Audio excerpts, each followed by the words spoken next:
The first step is to simply open up your browser. So for this tutorial, I'm gonna use Google Chrome, and then we're gonna have to simply search for Google Chrome extensions and click on the first link.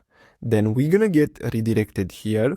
So we're gonna have to search for this extension, which is called GLASP. So simply click on it and then click on Add to Chrome, then simply click on Add Extension.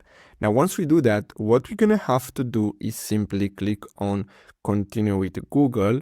So we're gonna have to log in into our account. So I'm gonna choose my account here.